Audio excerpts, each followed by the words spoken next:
Good morning. So we will continue with María Frápolli's presentation of her book, The Nature of Truth. Today, this morning, she will speak about semantic paradoxes, and we will have Professor Tudor Baetu making some comments to her presentation and to her book. So, thank you very much, Maria. Okay, good morning to everybody, and thank you. I'm surprised that you are still here. Thank you very much. I feel very honored. So, I remember Vasilis said yesterday that if a theory of truth could solve the liar paradox away, this would be a good feature for this kind of theory. And I think that the liar paradox is quite easy to dissolve. In fact, to dissolve if we look at it from the point of view of our presentential theory. And I hope, I have already presented here everything you need in order to understand what is going on in the liar paradox. So I'm not going to say anything essentially different, essentially new today.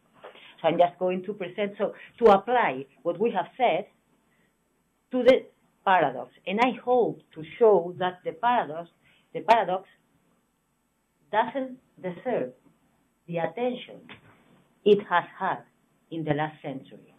So I think my diagnosis would be that the people who insist in considering the liar paradox as a real problem for a theory of truth, those people don't know contemporary philosophy of language.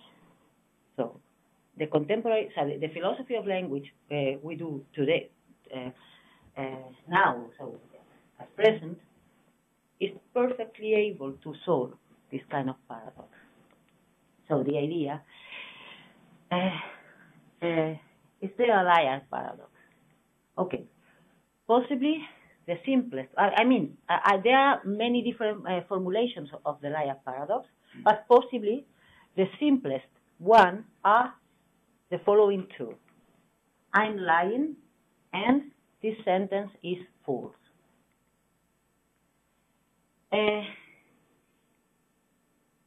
Any formulation of the liar paradox is a falsity ascription in my sense of the word. A falsity ascription. I have here presented truth ascriptions, but we can also ascribe falsity to a content. It's exactly the same kind of movement. So both versions of the liar paradox are falsity ascriptions. That is, they are pro-sentences whose potential contents have to be inherited from felicitous acts of assertion. To say it directly, asking whether 1 and 2 are true or false is a category mistake in Ryle's sense.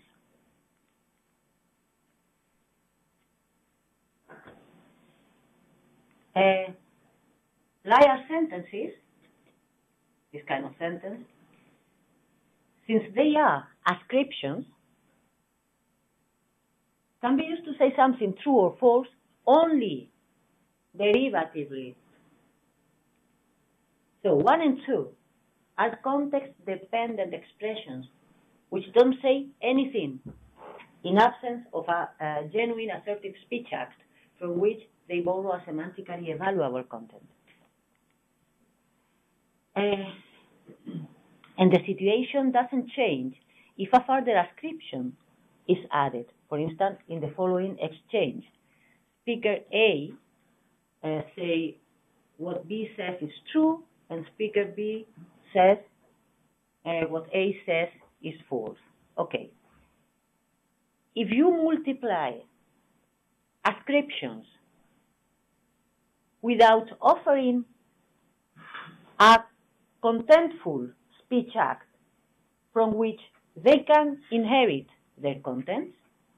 If you multiply ascriptions without that, the whole series of ascriptions would still be empty.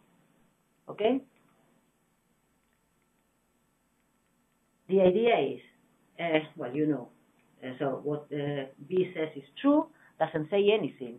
If you have in context A that Victoria says, my brother is at school, or in context B, my new flat is really comfortable, or Porto Alegre is out from Fortaleza, and you say what Victoria says is true, again, out of a context, what Victoria says is true doesn't say anything.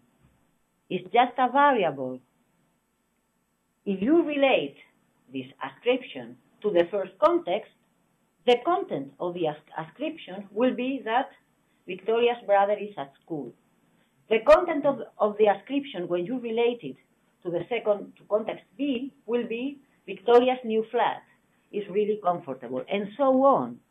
But out of a context,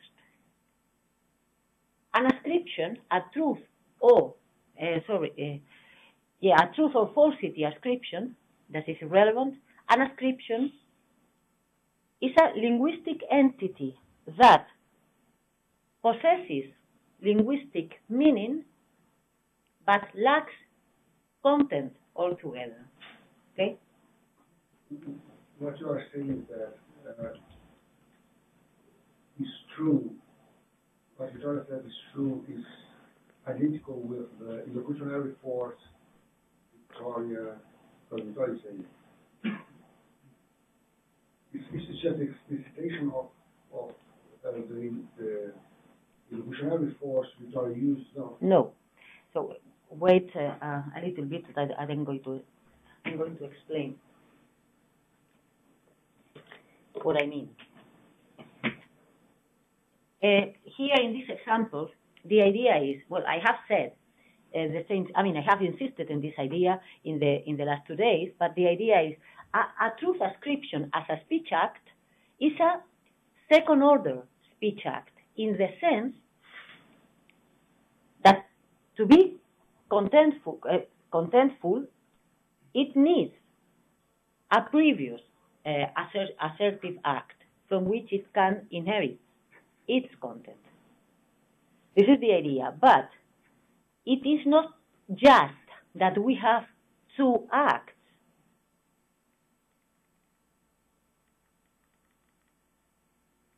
Because here, we might have two different acts.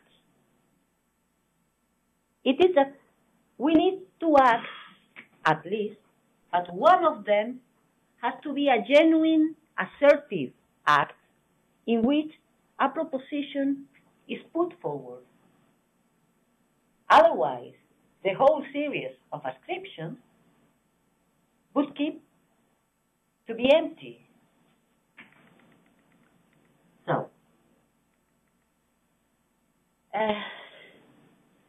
So the idea is a chain of ascriptions doesn't express a content unless there is a level at which a genuine assertion has been produced.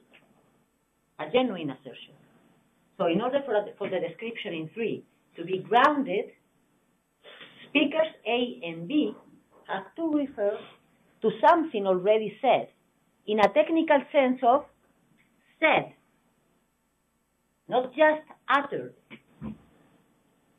Uttering words doesn't necessarily imply to say something in the relevant sense of saying, okay? So, an analogous situation would be if we had a chain, imagine a chain of anaphorically linked pronouns without at the end of the chain having an anaphoric head from which it could inherit the content.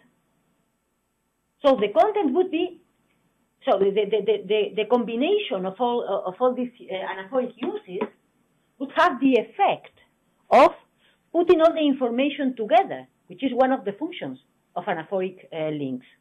But they wouldn't have a content, because the content is provided by the anaphoric head. So the term who in the first place offers the content to which, or put forward the content to which all of them indirectly refer. Okay? This is the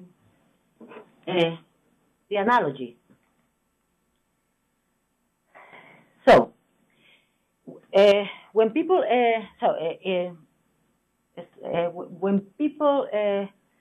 face an explanation like the one I'm giving here, I'm offering here, sometimes people say, okay, but look at this kind of example, the second one that I have introduced at the beginning of my talk.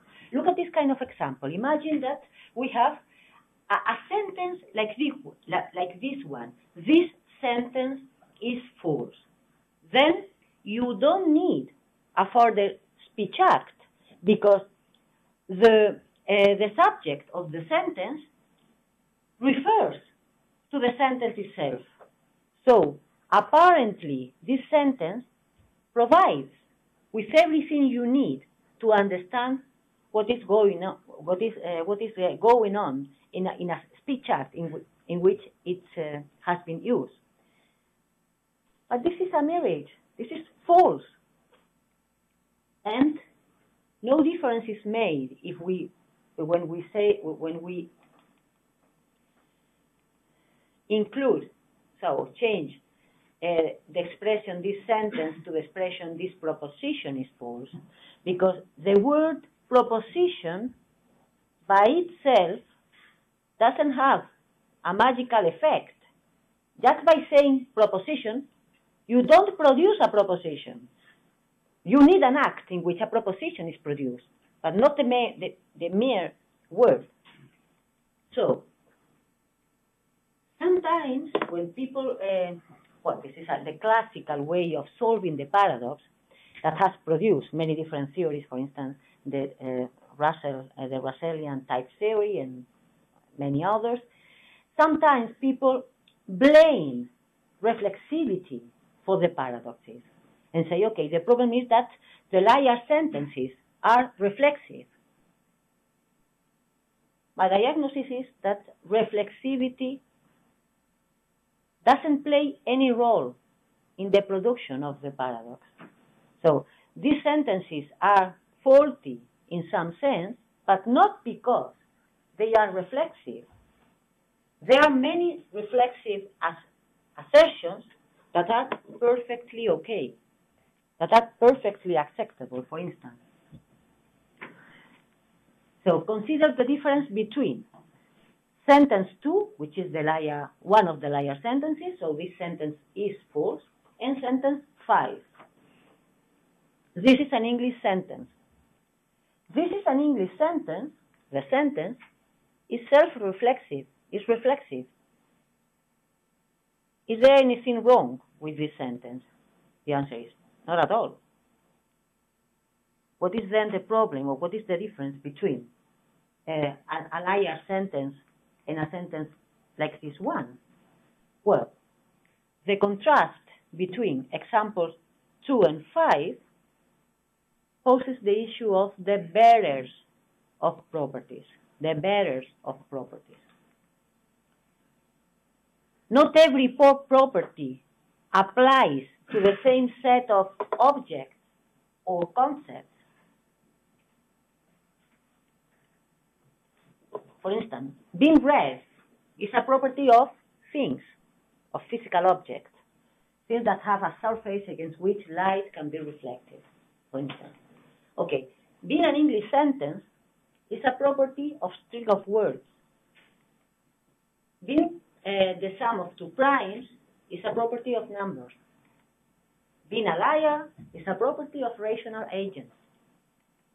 Being false is a property of what somebody says in a felicitous assertive speech act. So it's a property of propositions.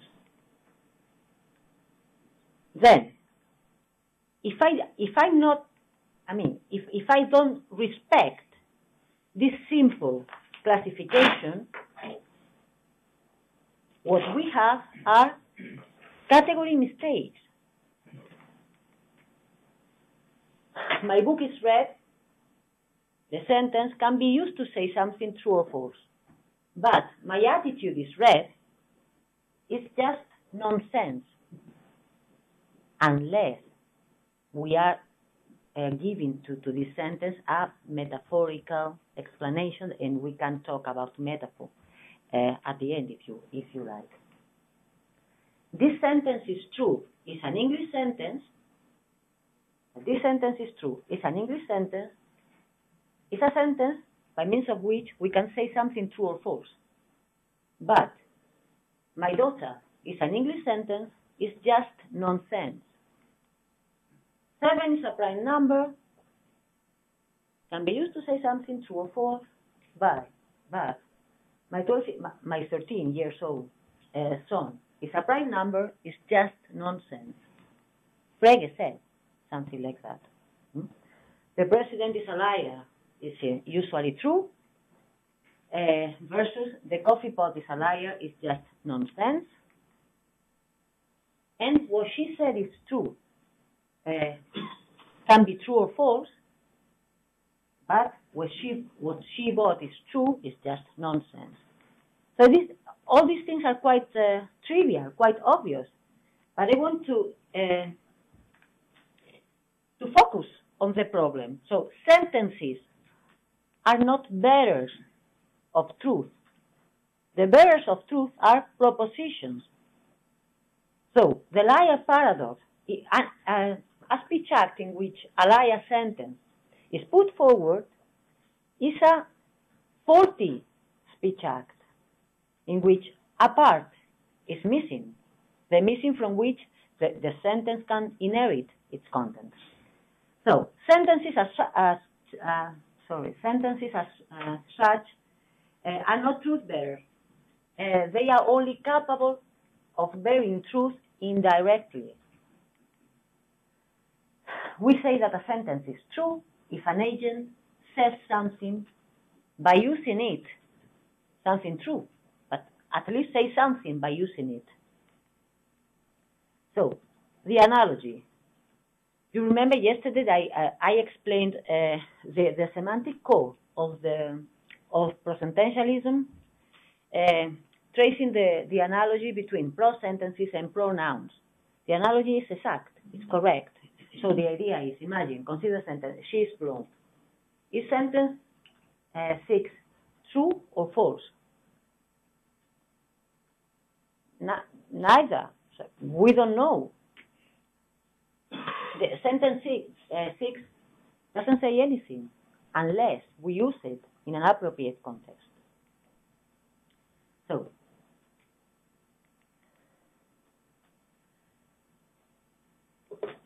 the basic idea of the theory of truth I'm trying to defend is that sentences are not truth bearers.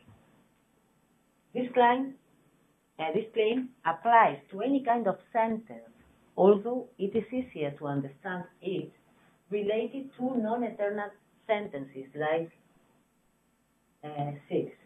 Let's see. Okay. If I say that sentences are not truth bearers, this is easier to explain, so it's easier to understand if the sentence we use as an example is a non-eternal sentence, like this one, she's blonde. Everybody understands that a sentence as such, that this sentence as such doesn't possess truth conditions, doesn't say anything. But the same happens, exactly the same.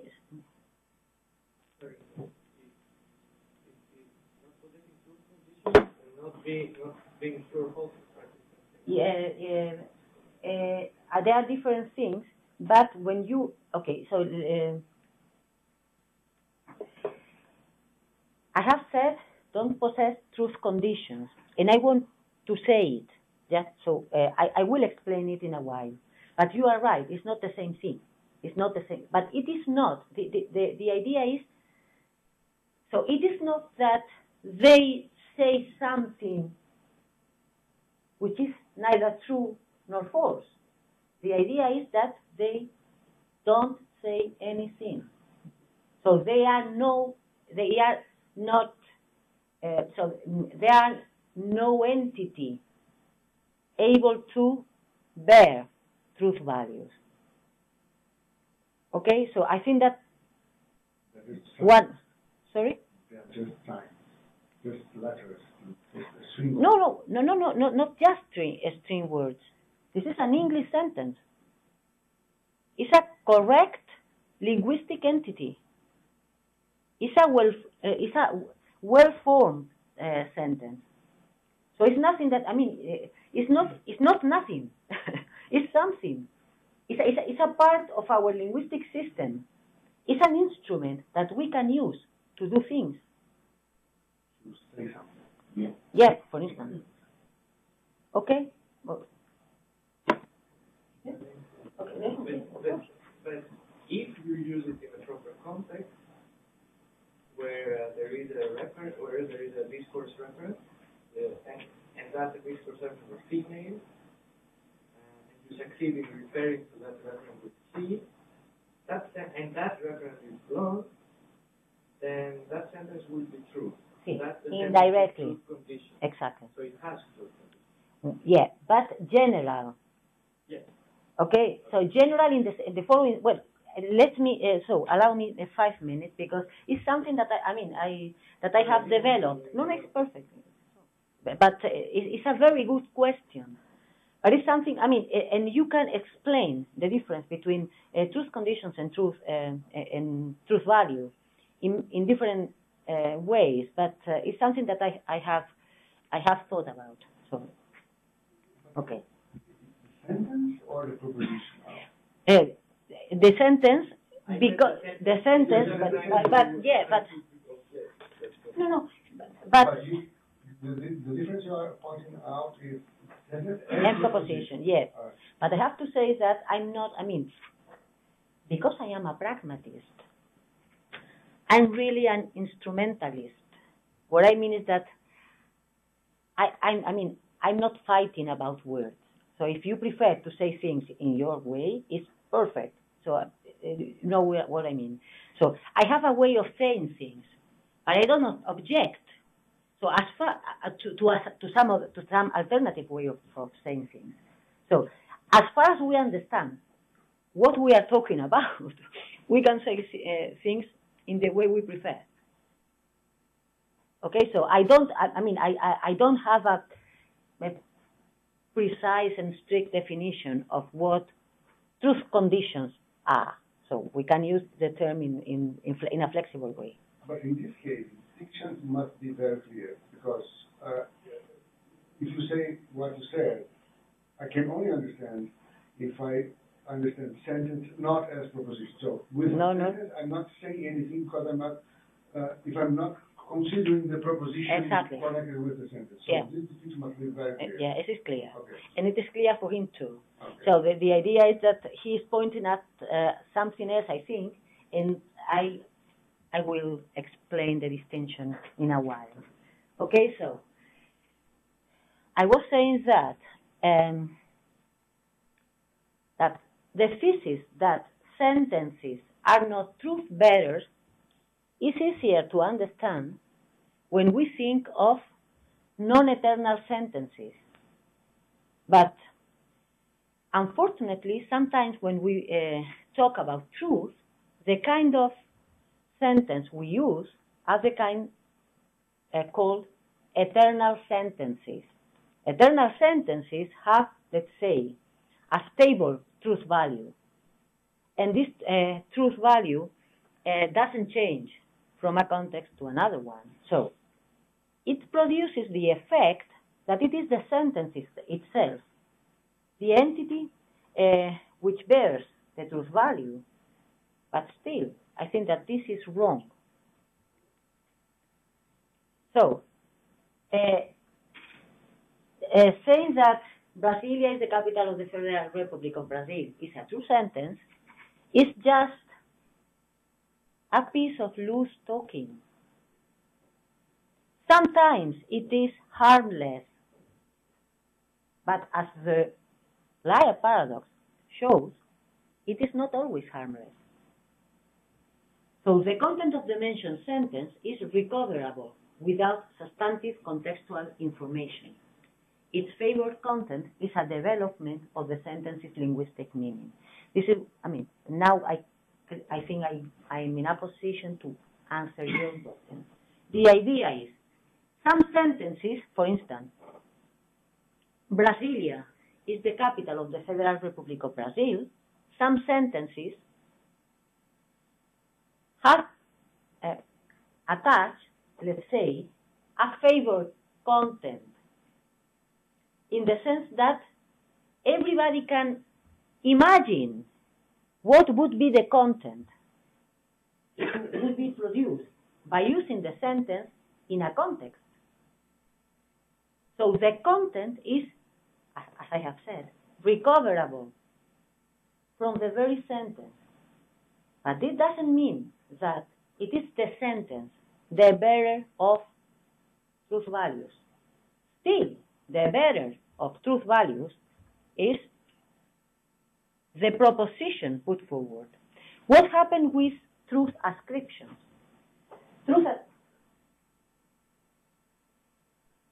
So, if I had, not just with truth ascriptions, but if I had a sentence like this one, his brother denied what she claimed, just this sentence, his brother denied what she claimed, I wouldn't say that the content of this sentence, the content that somebody can put forward or produce by means of this sentence is recoverable from the very sentence. I wouldn't say so. So the question is, does this sentence possess truth conditions? Yes, in a trivial way, because as I see it, the truth condition of a sentence like Brasilia is the capital of the Federal Republic of Brazil are quite clear.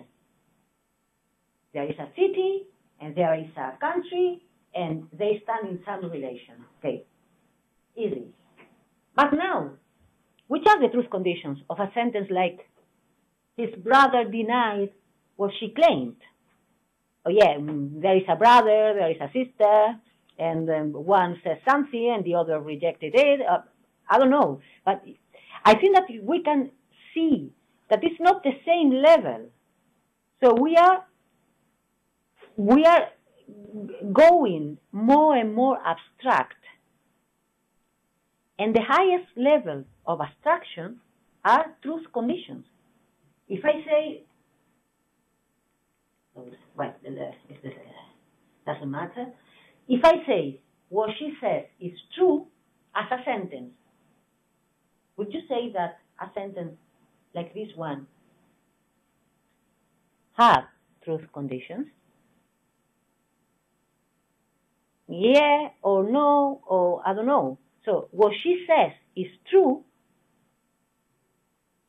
Which are the truth conditions of a sentence like this one? Well, I mean, I can imagine. Yes, somebody says something.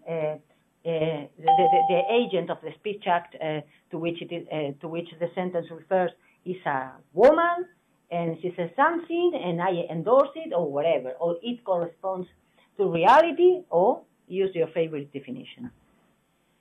But there is a sense in which it is not the same. So in terms of truth conditions, it's not the same.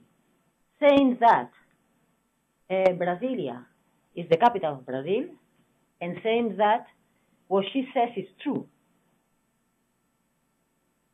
The way in which I explain it sometimes is saying that in the former cases, in case of a part of this sentence 7, the content of the Speech Act is a development of the linguistic meaning of the sentence used in it.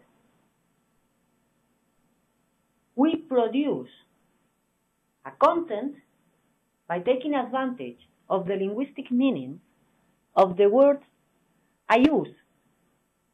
But there are some other cases, like truth ascriptions, in which the content of the speech act is not a development of the linguistic meaning of the sentence used.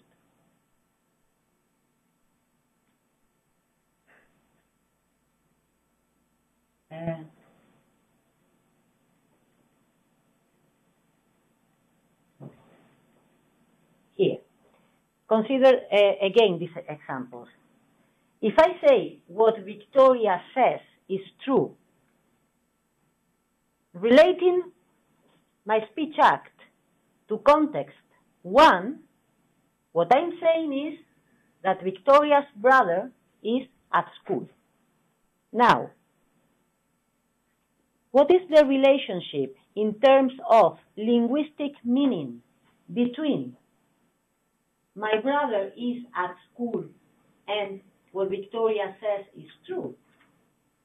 I would say none at all.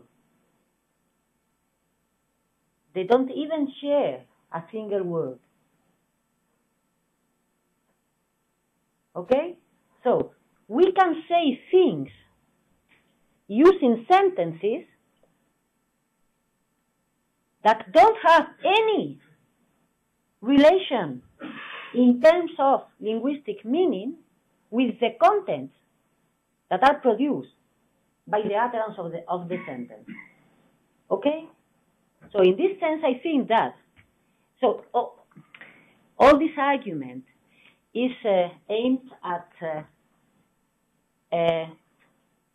illustrating the idea that pro-sentences are variables. Pro-sentences are variables. So they are sentences, of course, but they are a peculiar kind of sentence. We can express any content whatsoever using a pro-sentence, and this content wouldn't be, in any case, a development of the linguistic meaning of the terms used in the pro-sentence. Wouldn't.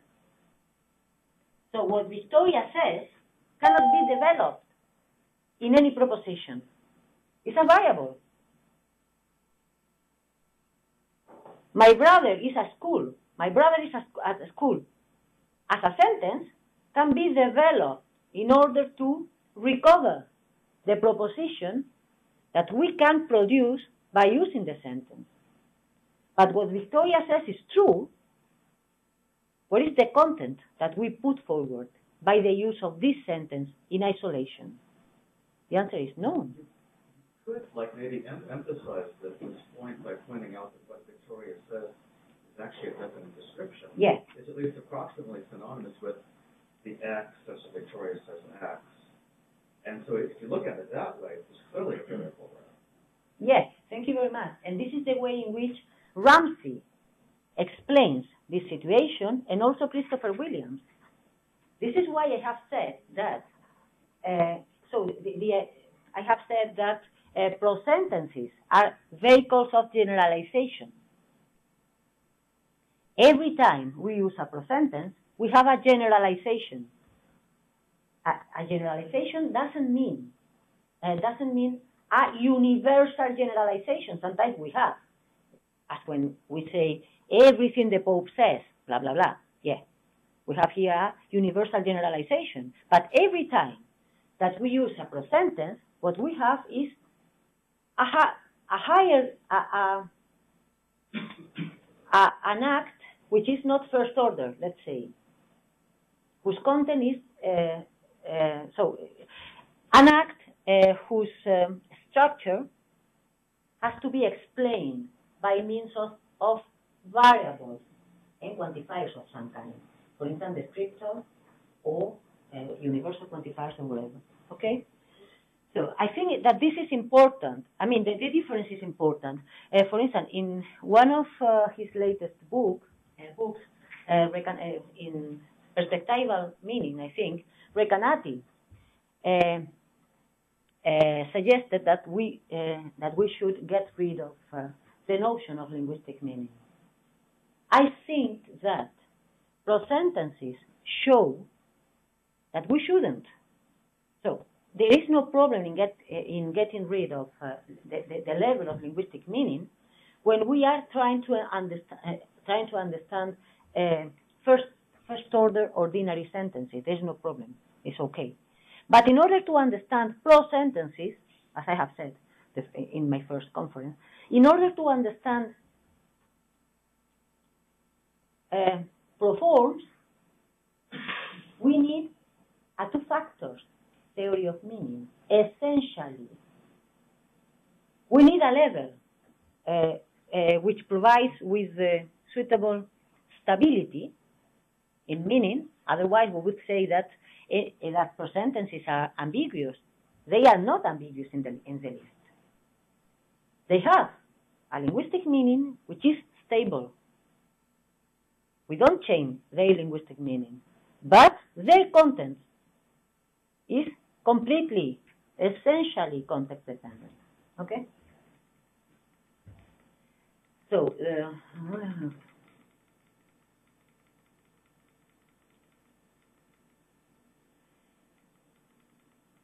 and now,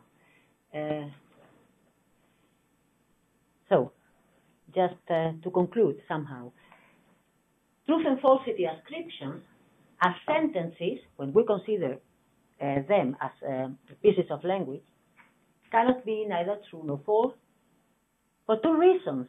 First, because no sentence can. And second, because there is nothing like a favored content for them. The contents are not a development of the linguistic meaning. Now, and just to conclude, so what I'm going to do now is the following. What happened with the Laia paradox is something quite curious, because if you look at the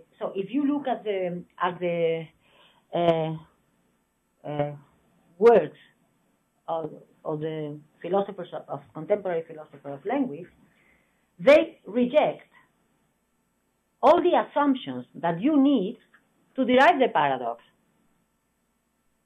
But the proponents that people that have made a life just interpreting the paradox doesn't look at this kind of literature.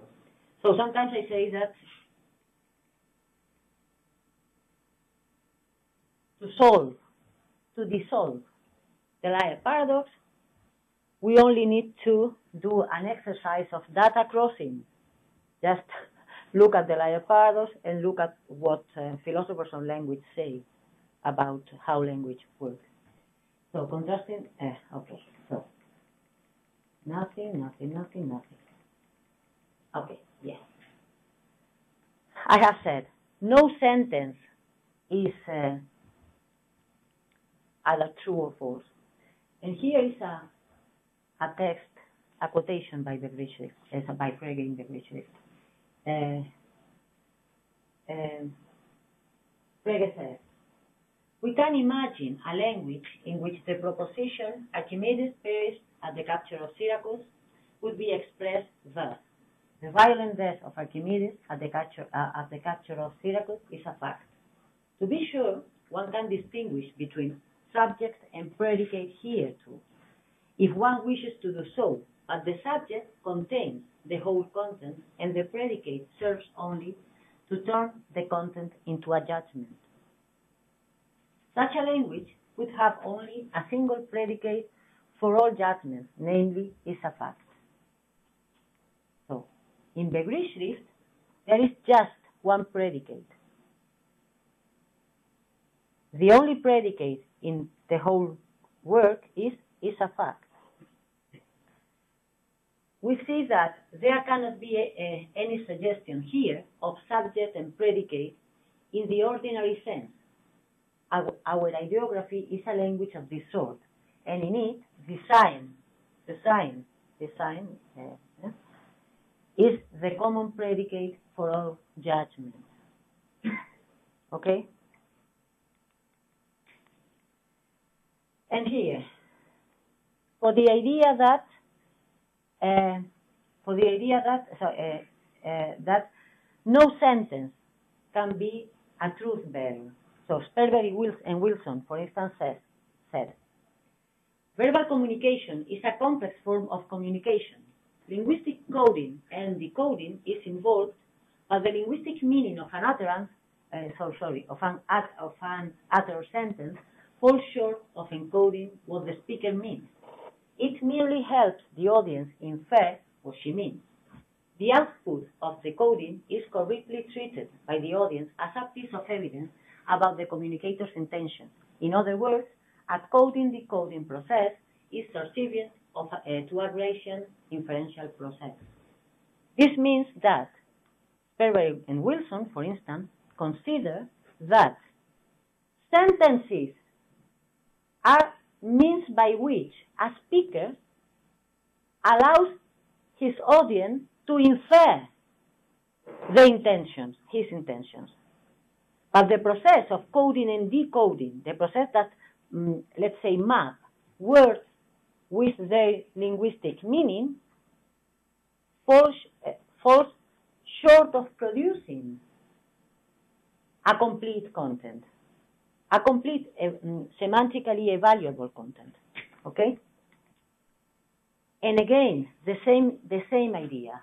Recanati says, for instance, in general, even if we know who is speaking, when, to whom, and so forth, the conventional meaning of the word falls short of supplying enough information to exploit this knowledge of the context so as to secure understanding of what is said. The meaning of the sentence, in this case, as in many others, seriously underdetermines what is said. Nor is it, this underdetermination, limited to the reference of referring expressions. So, Recanati doesn't reduce this underdetermination to provide the references of the referential expressions, but of understanding the meaning of the words, any kind of words used. So what I mean is that if you look at different philosophers, so from Frege till Recanati, going through, I don't know, Austin or Grice or Strawson or Sperber and Wilson and so on, everybody says that sentences are not the vehicles. So sentences as such don't provide with a content capable of being true or false. But this is what is required for the liar paradox to be produced. And just nothing else. Okay. Let's see. I'm not going to explain Tarski's diagnosis and so on because it's too much. Just okay. Barwis and Enchemendi, which are defenders of situation semantics, which is a completely representationalist theory of meaning, even they say truth, as we ordinarily understand the notion, is a property of things like claims, testimony, assertions, beliefs, statements, or propositions. It is not a property of sentences. But the decision to use sentences as the bearer of truth has proven to be a useful fiction, a good way of getting a certain amount of logic done without bogging down in astrological question about the nature of the bearers of truth. But the fiction is harmless only in cases where we can unambiguously associate a claim about the world with each sentence, or where the slippage between different claims made by different uses of a sentence is negligible for the purposes at hand. What I mean is that the useful fiction is not harmless in the least, like the history of the liar paradox proves. But even them, who are representationalists, in the strictest sense, accept that sentences are not the bearers of truth.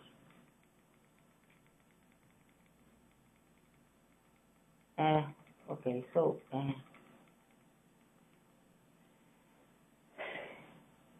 to conclude, given the state of language sciences at the time in which Tarski wrote his work on truth, Tarski cannot be blamed of having made truth a property of sentences. I mean, I'm not blaming Tarski. He wrote his work in the 30s of the last century. It's okay. Nevertheless, linguistics and the philosophy of language have evolved a great deal from Tarski's time, and now it is no longer justifiable to maintain his assumptions. The assumption that truth only makes sense when characterizes propositional contents, i.e., what is said by the use of sentences in successful acts of assertion, not only place the analysis of truth in complete accordance with the current state of science, but it also offers us the opportunity to get rid of one of the most far-reaching puzzles of the history of philosophy. So, thanks for your attention.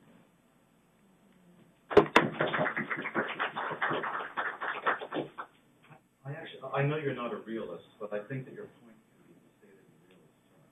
Yes. Okay? Yes. I think one could say that sentences generated by the language faculty are not bearers of truth. But sentences in the language of thought are bearers of truth. And not every sentence generated by the language faculty has a correspondence interpretation exactly. in the language of thought. So a sentence like this sentence is false. The language faculty generates that, but the language of thought cannot interpret it. There's no corresponding sense in the language of thought. Yeah, it's a way of saying it. Yeah. I don't object it. Thank you. I can follow you. You can have 5 minutes of discussion, but then I will pass the word to Tudor.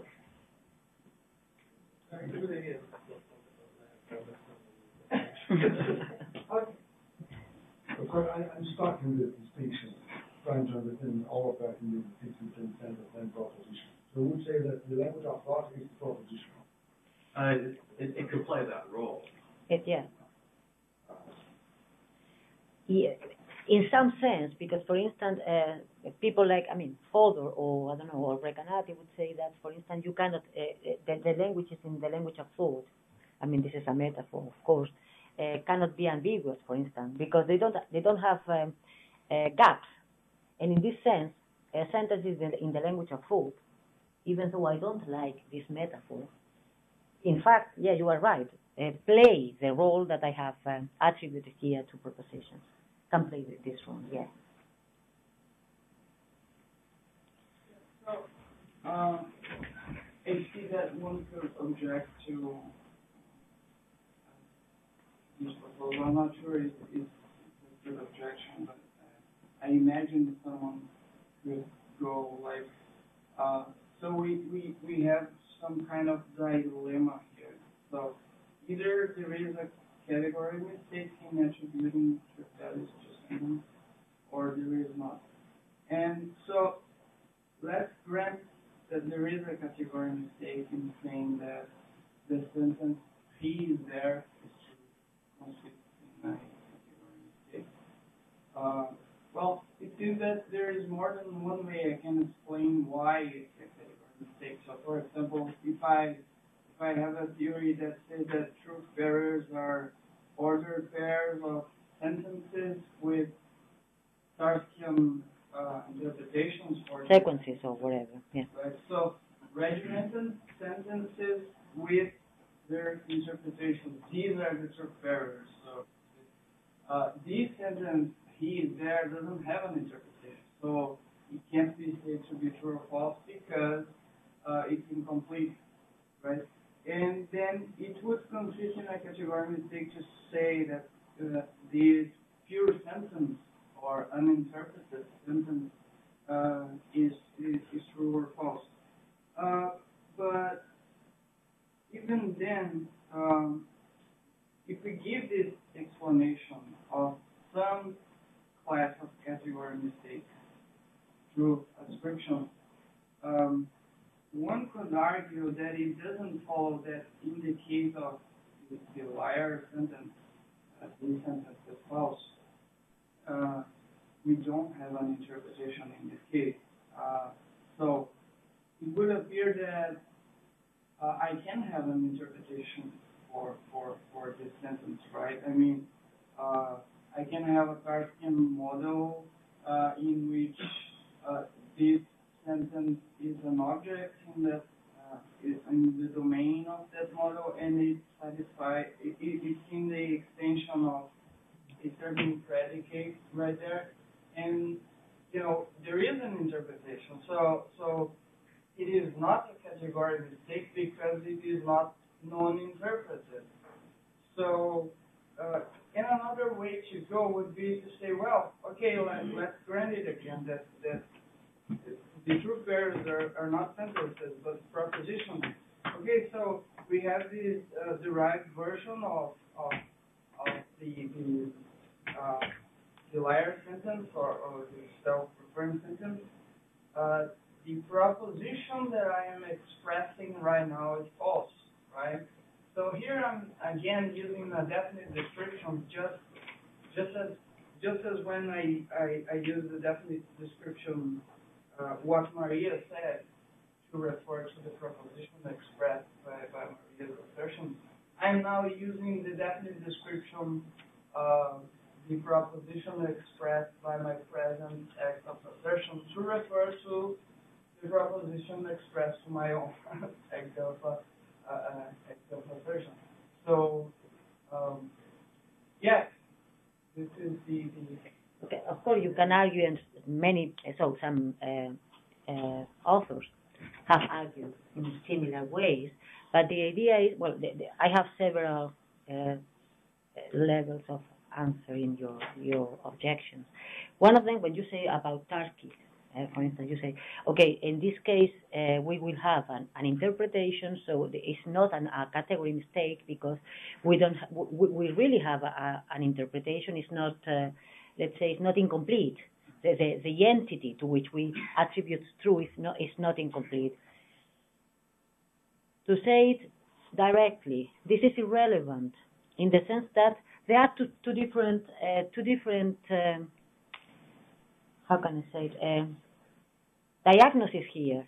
First, or the first one is, sometimes you cannot apply truth to an incomplete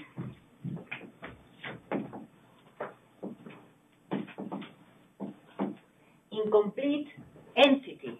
This is one thing. But the notion of category mistake also covers the following situation, the situation in which, even though you have a complete entity, it is not an entity of the appropriate kind. Like in the case in which I say, my son is a prime number. Okay? So one of the problems, if you remember how this presentation, so the title of this presentation, I have entitled it Higher Order Concepts. I think that one of the problems that explain why we haven't been able till recently to get rid of the liar paradox is because we don't distinguish between first order and higher order speech acts or concept and so on. So I would answer your first question this way. And the second one, I don't think that I understand, but you can say the proposition the proposition that she is expressing now is true or is false or whatever. I have said, I don't know if you are pointing at this fact, but I have said that using the word proposition doesn't have a magical effect. Even if you say the proposition expressed by her speech act, if there is no genuine and successful assertive speech act, We don't have a proposition. And my position about the liar paradox is not ad hoc. I'm not inventing this piece of theory. I have tried to show you that the idea that propositions as contents of successful assertive acts are the truth bearers is something that philosophers of language of any kind now accept. And all of them reject the idea that sentences are the bearers of these semantic properties. So, like yesterday, I want to insist that I'm trying to understand what is on in the liar paradox by taking profit, first, of the way in which we use words in our ordinary exchanges, but also of the theories put forward by contemporary philosophers of language and linguists. I don't know if this answers your question. Maybe I haven't understood you. Well, yeah. There is another consideration maybe that could give support to the second form of the dilemma.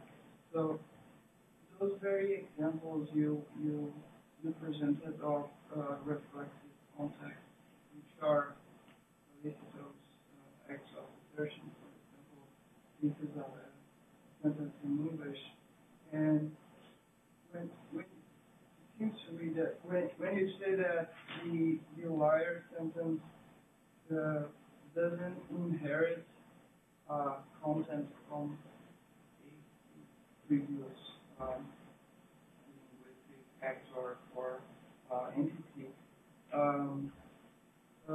In this case, where I use this sentence in the sentence in English, there is no previous sentence or assertion to which I'm referring to, and yet there is no problem with it, right?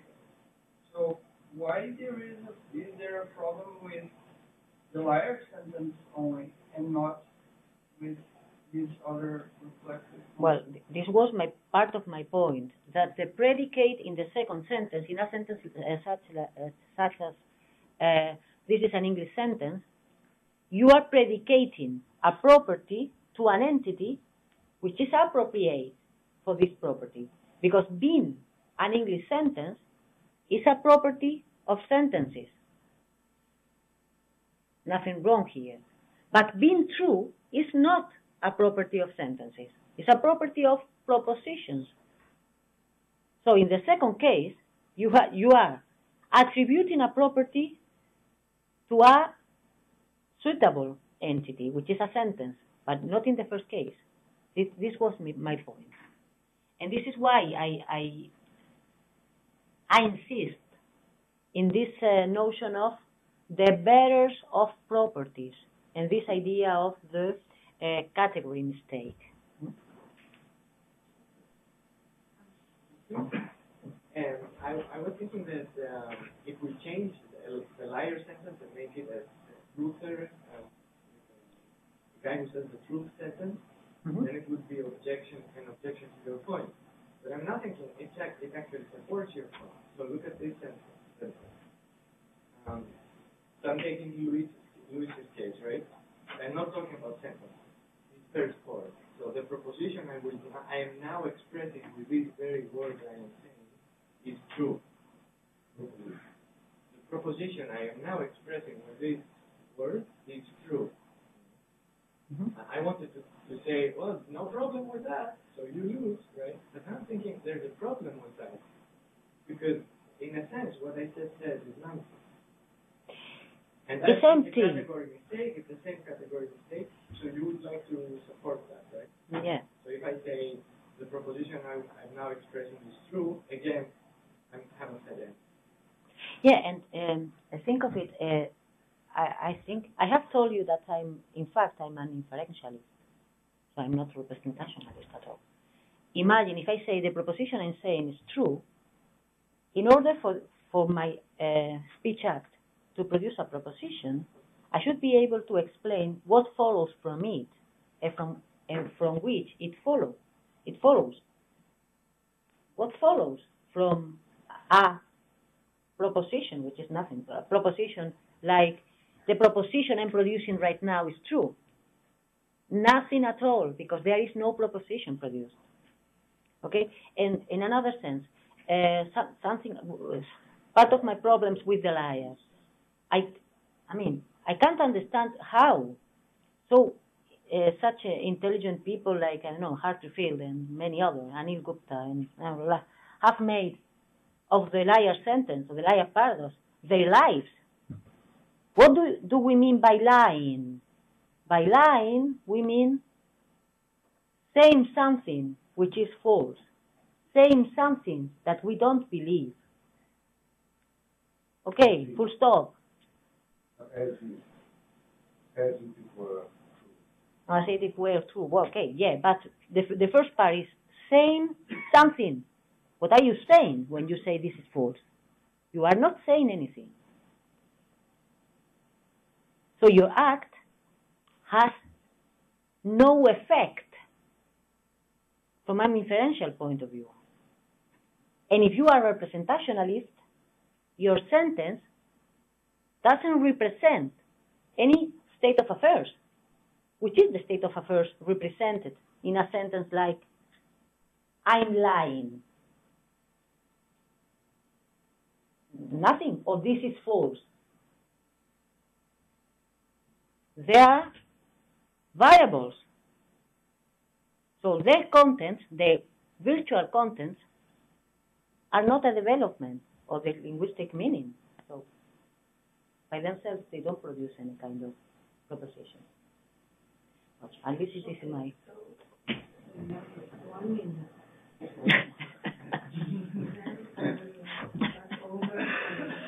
One minute. So your point would be that I'm trying to translate this into what we would do with that piece of information. Exactly. And if it is true or false, the sentence I'm saying is a lie. If it is true or false, change nothing at all. You can't do anything about that because there is no information on that. There is no information. It's just it seems to be a proposition, but it's not a proposition. It's not a proposition. Because it's made of a prof form, prof sentence, and a variable is empty unless you connect it with a proposition. Yeah?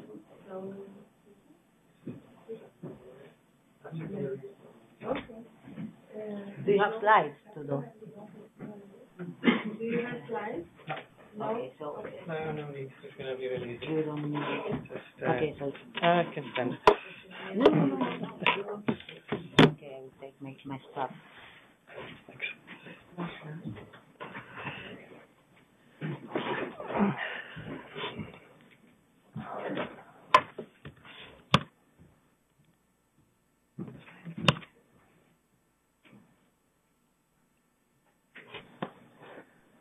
So I'd like first to thank Maria for this tour de force. six lectures in 3 days. It's quite impressive. With jet lag. It's a proof of stamina. I'm in a state of quasi technical knockout here. Okay. So I also like to point out that it's really rare to benefit directly from the author's feedback and clarifications. I also want to apologize for my lack of knowledge in philosophy of science.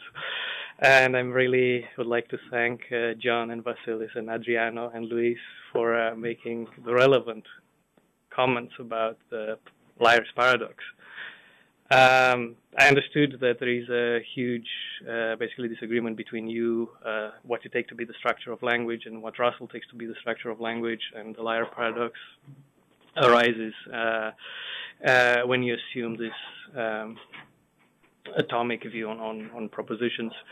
So it's an attempt to idealize natural language as so it can fit, for example, the purposes of first order, second order, whatever logic. Unfortunately, I cannot comment on that because I really don't know what to say. I understand the difference, but that's about it. Now, one thing is that your approach strikes me as more in line with the naturalistic turn and the overall desire of contemporary philosophy to find some points of intersection with empirical science. So I think that's a good move. You want to have an account of truth that actually applies to natural language as opposed to some kind of idealized form of model of natural language, like Russell did. Now, this said, I'll go to a more general comment, which I can comment on. So it struck me that the overall approach adopted in the book parallels quite a lot of other debates in philosophy, and in particular, there's one in philosophy of biology. Philosophy of biology being my cup of tea. So I think the key premise of the book is that a distinction can be made between the meaning of the concept of truth, on the one hand, and the epistemic criteria that allow us to establish truth, what's usually called, denominated by truth conditions. So in other words, what the concept of truth is should not be confused with whatever criteria we use to determine if any given assertion is true. I think that's more or less the opening statement of the book. I got that right. Okay, good. Now, this kind of conceptual distinction can be related to a particular debate in philosophy of biology, which is known as the debate about the definition of species. There are two big crowds in this debate. So there's a clash between those who want to speak of the concept of species and tell us what a species is, and those who want to reduce species to whatever epistemic criteria biologists use to figure out if any two organisms, let's say, belong to the same species or not. And now we may ask, why exactly is there a clash? And this particular debate didn't get very far in philosophy of biology. So I just wanted to try to get some lessons out of here.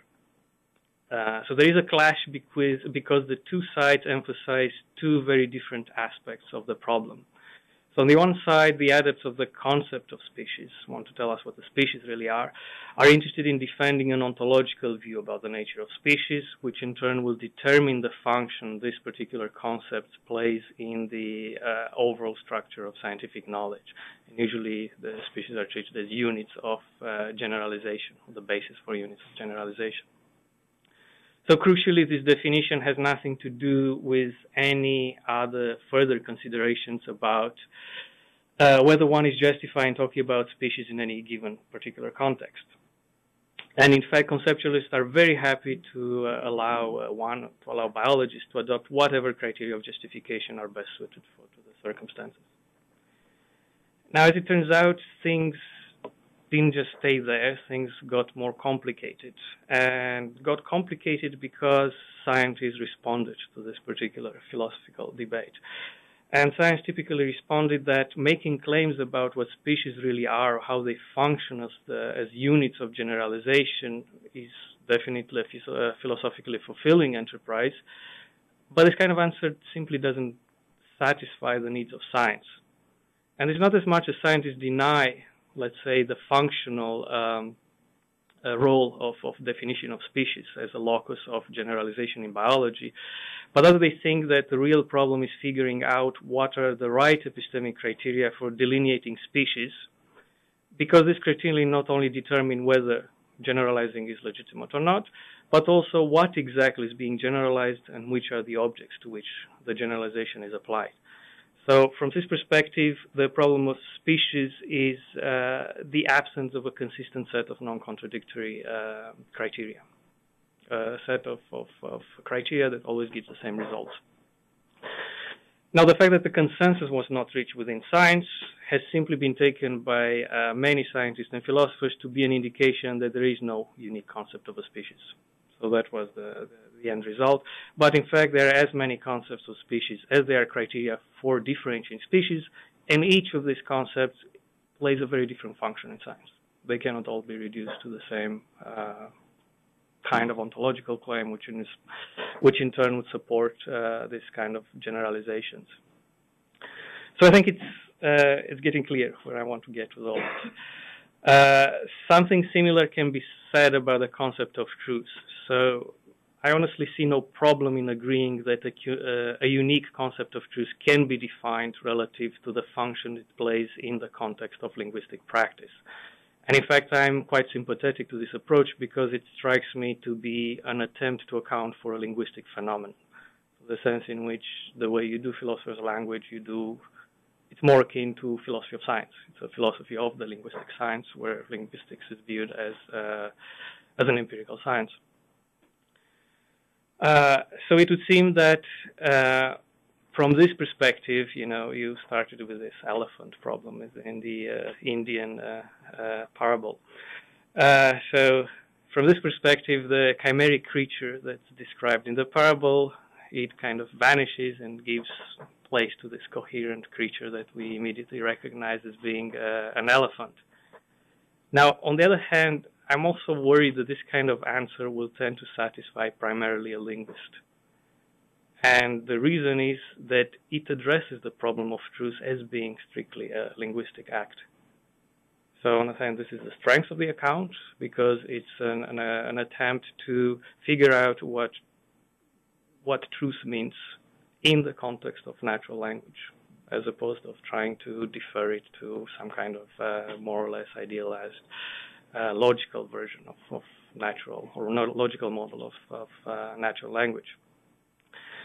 Now, the logician or the philosopher of maths might simply dismiss the answer because he is not interested in natural language, but in logical or mathematical languages, or even worse, in idealized models of natural language. And what interests me as a philosopher of science is that as a philosopher of science might also retort that scientific discourse is not the same as natural language. There is a sense in which perhaps, for example, a correspondence in this kind of atomic correspondence isomorphism between, the cat is on the mat. The cat corresponds to something, the mat corresponds to something, the relation corresponds to something. It's hard to capture that in a natural language, but at least some, let's say, mathematical models in science actually try to do exactly that. There is a sense in which truth seems to work that way. Or again, the philosopher of science might simply shift the focus from the concept of truth to the, let's say, more thorny problem of truth conditions. So it might be true that as a linguist, one may not care to differentiate between aesthetic judgments and scientific statements. On the other hand, I think it's the job of both the philosopher of aesthetics and the philosopher of science to make such a distinction. And what I personally found not problematic, but somehow incomplete or unsatisfactory, is that to point out that the truth is an act of commitment to a propositional content, is not satisfactory when it's not clear what exactly is at stake. So the issue of realism versus anti-realism surfaced on several occasions, and I think this is relevant. So in philosophy of science, one can talk about correspondence and isomorphisms, one big way of talking about realism and the truth of scientific theories. One can talk about the consistency of an axiomatic systems and all these normalizations problems in physics. One can talk about epistemic coherence, or even one can even adopt things like simplicity and elegance and even a pragmatist notion according to which false beliefs, false in the sense that they correspond to reality, are true because they are adaptive. They promote survival. So when scientists say that, for example, the theory of evolution is true, I understand that linguistically speaking, they are committed to whatever the theory says. But I cannot help inquiring if this further means that they are committed to the view that this theory corresponds or describes reality, or is coherent with other theories, or is simply coherent with available data, or understand truth as whatever works as an instrument for deriving predictions. So I think things can get ugly here in the sense that it's impossible to hold all these commitments at the same time. They tend to clash with each other. And even if different subjects held different commitments, then the theory of evolution will be true or false depending on whatever criterion is chosen. And this is where the chimeric elephant tries to creep back in the picture. So just to wrap it up, I fear that this notion that there is a sharp distinction between the meaning of the concept of truth and truth condition, I think it's a philosophical trick, a way of simplifying the problem. And like any tricks, I mean, science is full of tricks, it can be very useful because it allows to formulate a simpler version of the problem, one that can be solved.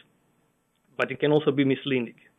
So I think it's useful because it helps pinpoint a relevant context in which it is possible to define a concept of truth that is neutral relative to epistemic criteria, and this would be linguistics.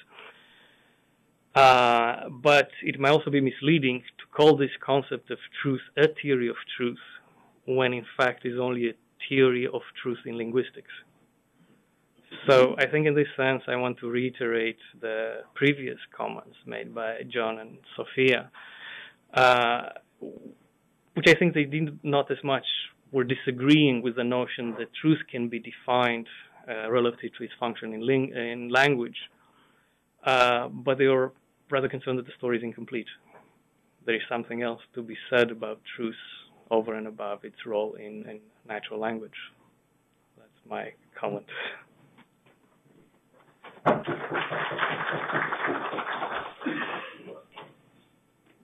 Yeah, okay.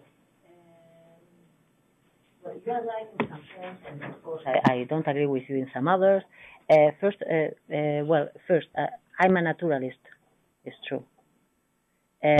Second, I have paid attention to the relation between truth and the debate between realism and anti-realism, and I have written several papers, and the problem is quite complex.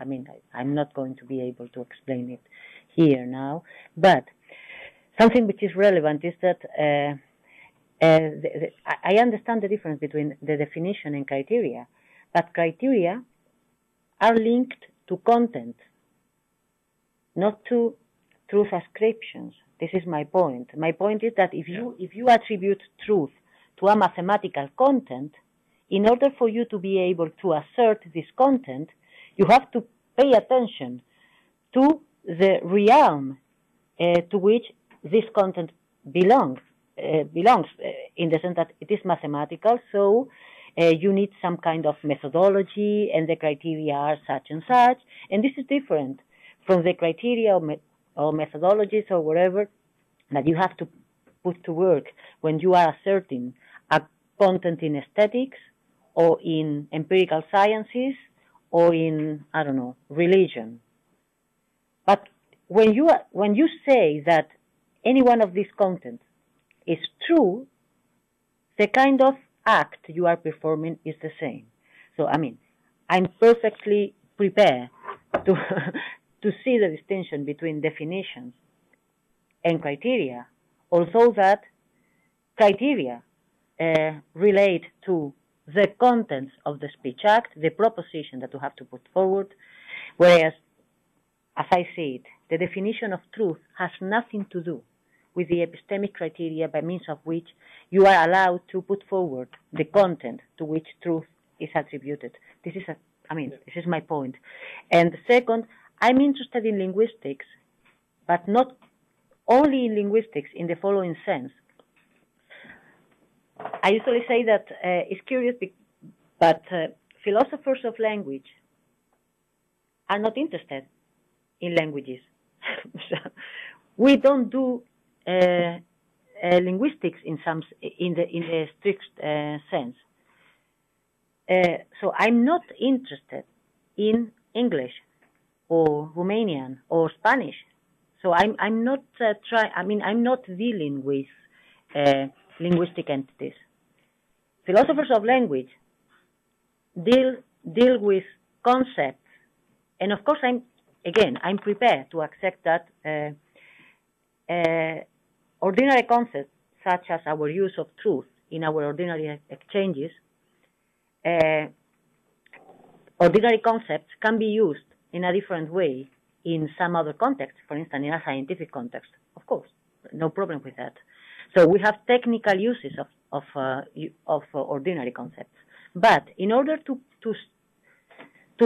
claim that scientific truth is truth,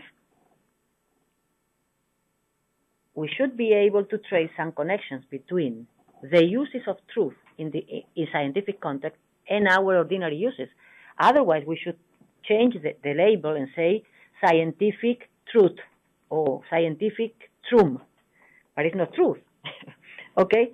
So it's true that probably there are some differences in the use in which I don't think so. I have to say, to be honest, I don't think so. I'm not trying to suggest that you should separate the two, but my point was that if you have a concept of truth, the conditions, the truth condition cannot be very far, because you cannot just work with half of it. And this is where you introduce this other half, then you create all kinds of disagreements. Yeah, but okay, I understand.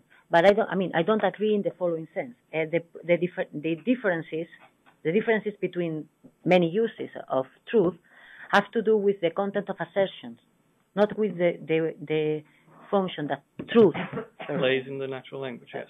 Yeah, that I got. I agree with that. So thank you very much. Questions? Comments?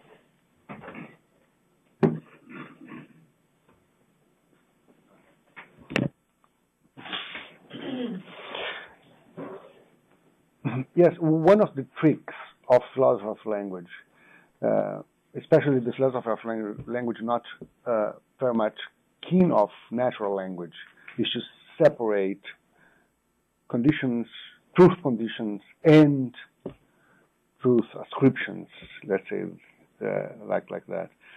And in your approach, I think we have a way to explain this, and so I'll try to do that and see what you have to say about that.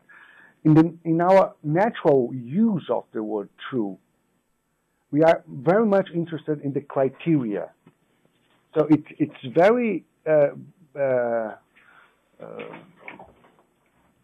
strange for a normal user of the language to say this is true, and not be interested in how can we check the truth of what you are saying. So we are interested in this epistemic content of this word. But what I'm trying to explain is that, of course, okay, we accepted this, but we have to explain the use, how we use this, what's the role of this prof sentence is true in our use of language. And you are saying that when we look at the use, we can focus on the expressivist aspect of your proposition, is that the person who says is committed with the proposition, whatever the proposition is.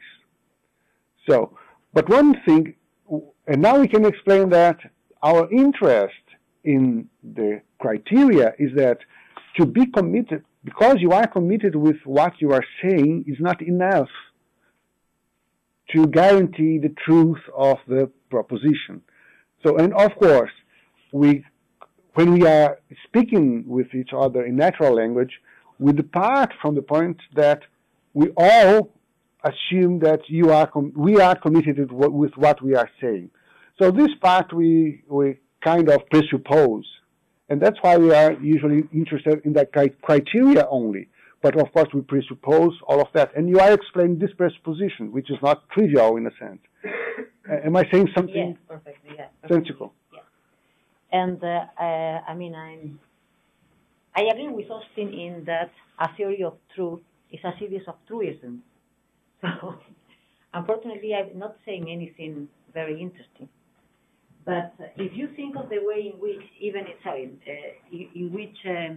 in standard formalization of truth theories, truth is introduced, we will say that truth, the notion of truth, is I have called it fictive and factive in the following sense. If you have P, from P follows that P is true. And if you have that P is true, from this follows P. Because truth is factive.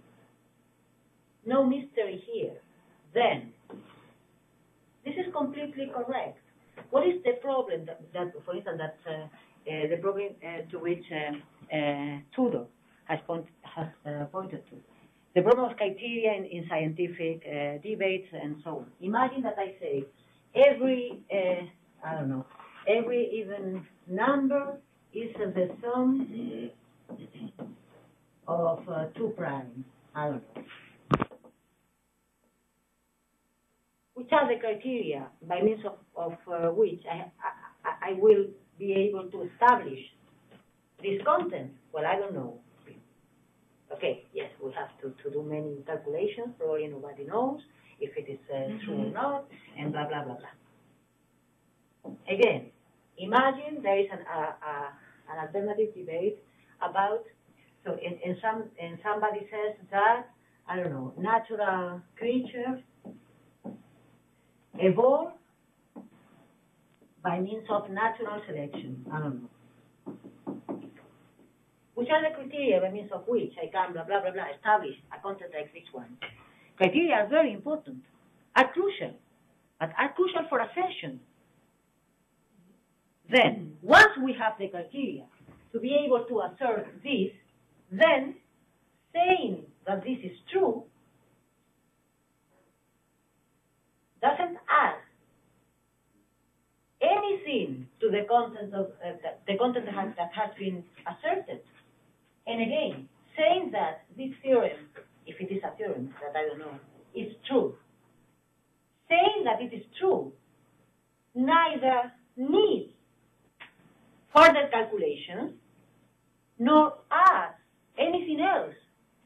And in both cases, the move we have performed is exactly the same. In the realm of the biological theory and in the realm of, arithmetics. So, my point is, criteria are crucial, but criteria are relative to contents.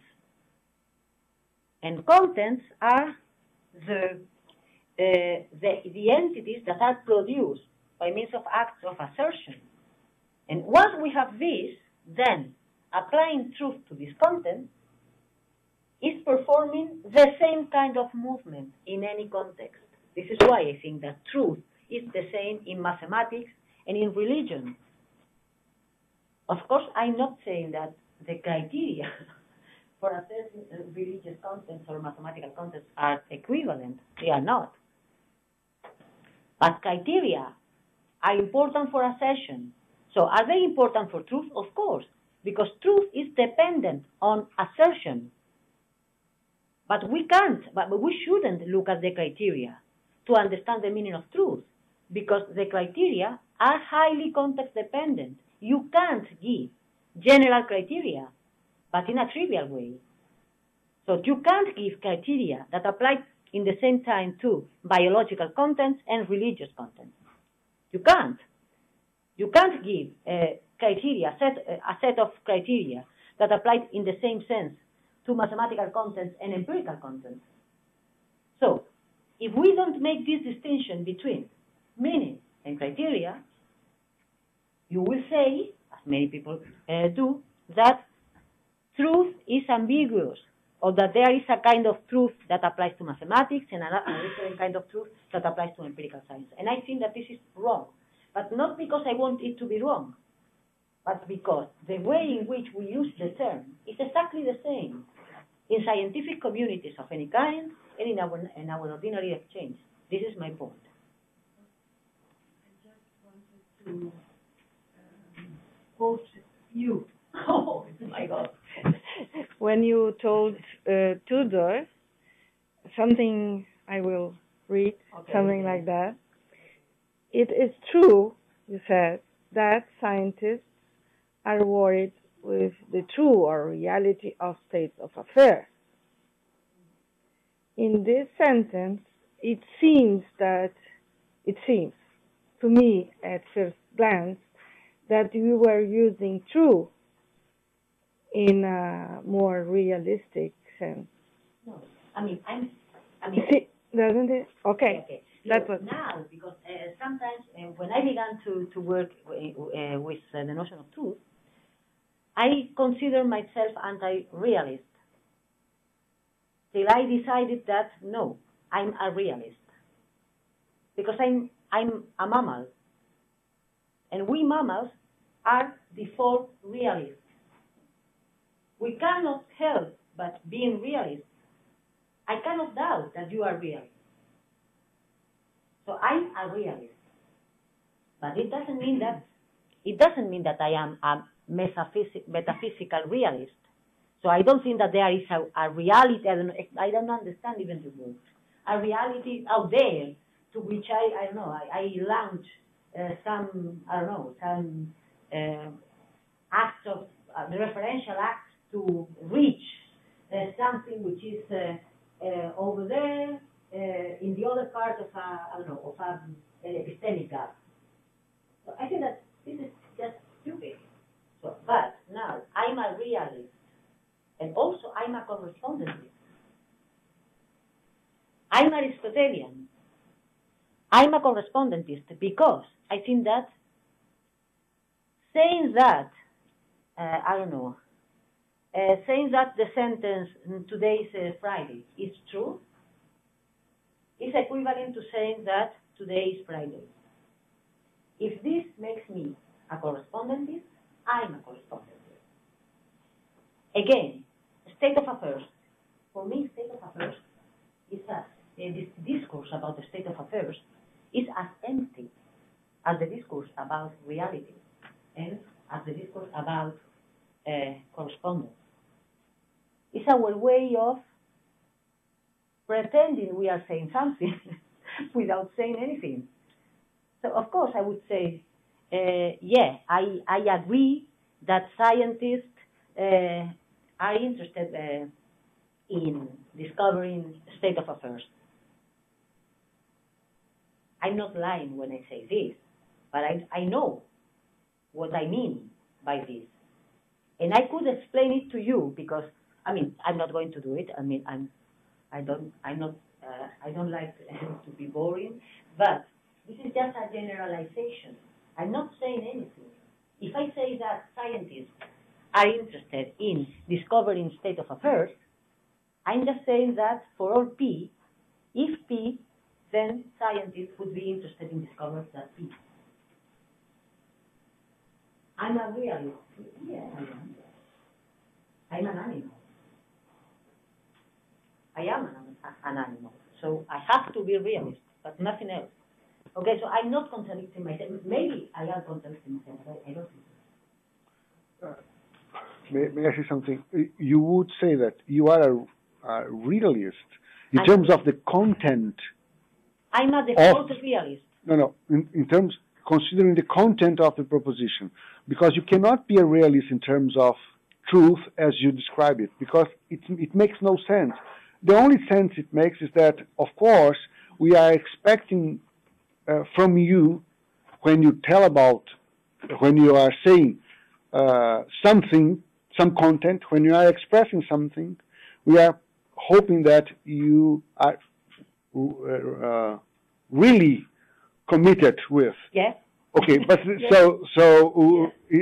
but this is not important to the commitment itself. But you are a realist in terms of the content, because the content of the proposition has to do with something which is not only our commitment. This of is course. And because I don't think that, but Frege says exactly the same. I think that the content of our speech is something objective in the sense that I can't invent their properties. I cannot decide which are the commitments I ascribe when I put forward content, because it's something that is, I don't know, socially determined. I don't know in which sense. But being a realist, if being a realist means that reality put some,